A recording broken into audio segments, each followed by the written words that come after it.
ರಾಜ್ಯ ಕಾಂಗ್ರೆಸ್ನಲ್ಲಿ ಮತ್ತೊಂದು ಕುತೂಹಲಕಾರಿ ಬೆಳವಣಿಗೆ ನಡೆದಿದೆ. ಇತ್ತೀಚೆಗೆ ಸಚಿವ ಸಂಪುಟ ಪುನರಾರಚನೆ 31 ಶಾಸಕರು ಹೈಕಮಾಂಡ್ ನಾಯಕರಿಗೆ ಪತ್ರ ಬರೆದ ಬೆನ್ನಲ್ಲೇ ಇದೀಗ 24 ಮಂದಿ ವಿಧಾನ ಪರಿಷತ್ ಸದಸ್ಯರು ಕೂಡ ತಮ್ಮ ಬೇಡಿಕೆಯನ್ನ ಮುಂದಿಟ್ಟಿದ್ದಾರೆ. 24 ಎಂಎಲ್ಸಿಗಳ ಪ್ರತಿನಿಧಿ ಮಂಡಳಿ ಮಲ್ಲಿಕಾರ್ಜುನ ಖರ್ಗೆ ಭಾರತೀಯ ರಾಷ್ಟ್ರೀಯ ಕಾಂಗ್ರೆಸ್ ಅಧ್ಯಕ್ಷರನ್ನ ಭೇಟಿ ಮಾಡಿ ಸಚಿವ ಸಂಪುಟದಲ್ಲಿ ಪರಿಷತ್ ಸದಸ್ಯರಿಗೆ ಸೂಕ್ತ ಪ್ರಾತಿನಿಧ್ಯ ನೀಡುವಂತೆ ಒತ್ತಾಯಿಸಿದೆ. ಈ ಸಂಬಂಧ 24 ಎಂಎಲ್ಸಿಗಳ ಸಹಿ ಇರುವ ಸಂಯುಕ್ತ ಪತ್ರ ಖರ್ಗೆ ಅವರಿಗೆ ಸಲ್ಲಿಸಲಾಗಿದೆ. ಸಂಪುಟದಲ್ಲಿ ಎಂಎಲ್ಸಿಗಳಿಗೆ ಪ್ರಾತಿನಿಧ್ಯ ಇಲ್ಲದಿರುವುದು ಅಸಮಾನತೆ ಹಾಗೂ ನಿರುತ್ಸಾಹ ಭಾವನೆಗೆ ಕಾರಣವಾಗುತ್ತಿದೆ ಎಂದು ಪತ್ರದಲ್ಲಿ ಉಲ್ಲೇಖಿಸಲಾಗಿದೆ. ಈ ಪರಿಸ್ಥಿತಿ ಮುಂದುವರೆದರೆ ಸಮರ್ಥ ನಾಯಕರು ವಿಧಾನ ಪರಿಷತ್ ಚುನಾವಣೆಯಲ್ಲಿ ಸ್ಪರ್ಧಿಸುವ ಬದಲು ವಿಧಾನಸಭೆಗೆ ಟಿಕೆಟ್ಗಳತ್ತ ಮುಖ ಮಾಡುವ ಸಾಧ್ಯತೆ ಇದೆ ಎಂದು ಎಚ್ಚರಿಕೆ ನೀಡಿದ್ದಾರೆ.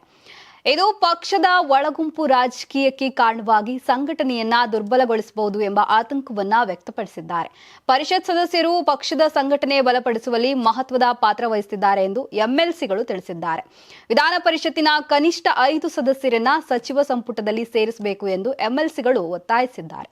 ಜೊತೆಗೆ ವಿವಿಧ ವರ್ಗಗಳಿಗೆ ಸಮತೋಲನದ ಪ್ರಾತಿನಿಧ್ಯ ನೀಡುವಂತೆ ಸಲಹೆ ನೀಡಿದ್ದಾರೆ.